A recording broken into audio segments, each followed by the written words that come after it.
aktiviti adalah tunjang sains dan komunikasi, sains dan teknologi. Aktiviti yang akan saya laksanakan kepada anak-anak adalah aktiviti mengenal pasti bahan menyerap air dan bahan tidak menyerap air.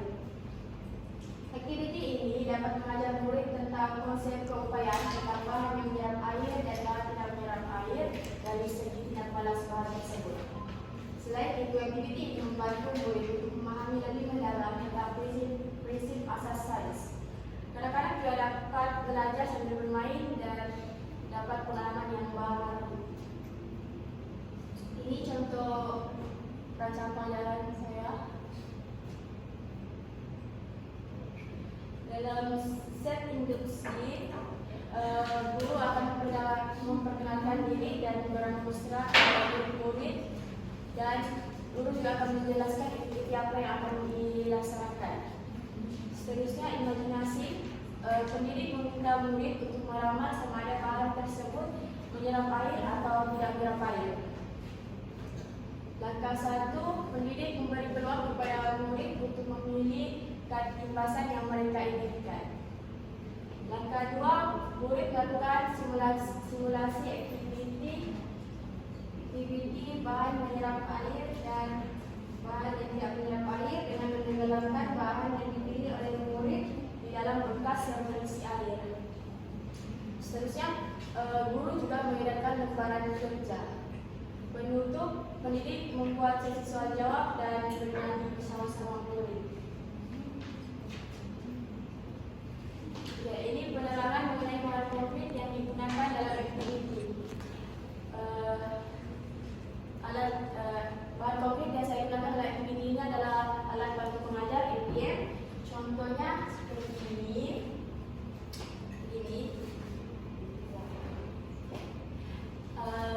ABM ini bertujuan untuk memberi kepahaman secara ringkas kepada murid dalam proses pembelajaran.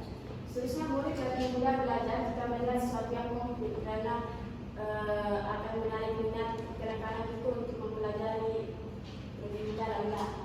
Seterusnya, membantu murid untuk meminat bahan yang menyerap air dan tidak menyerap air. Seterusnya, katimbasan begini.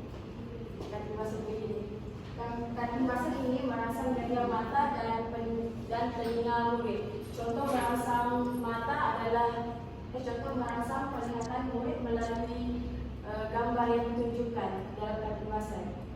Contoh merangsang pendengaran murid melalui murid mendengar sebutan nama bahan tersebut.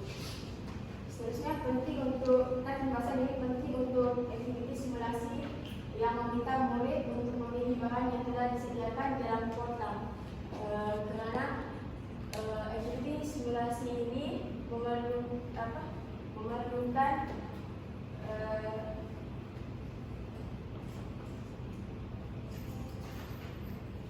kerana murid akan memilih bahan berdasarkan katimbasan yang mereka pilih. Seterusnya, lembaran kerja. Lembaran kerja digunakan untuk menguji tahap keupayaan murid kerana ingin melihat tahap penguasaan dan pemahaman murid tentang pelajaran yang diajarkan. Ini contoh lembaran kerja.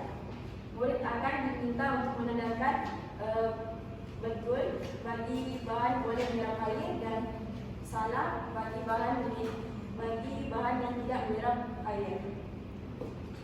Seterusnya, membantu murid untuk berfikir secara kritis dan mengasah motor halus mereka.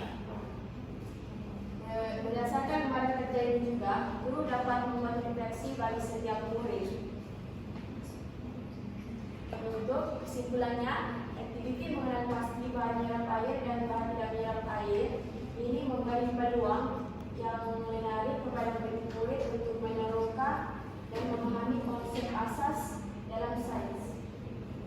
Selain itu, aktiviti ini juga dapat meningkatkan kemahiran murid dalam membuat pemahaman, analisis, pemerhatian, dan menjelas. Dengan melakukan aktiviti ini, murid juga dapat memerhati bagaimana.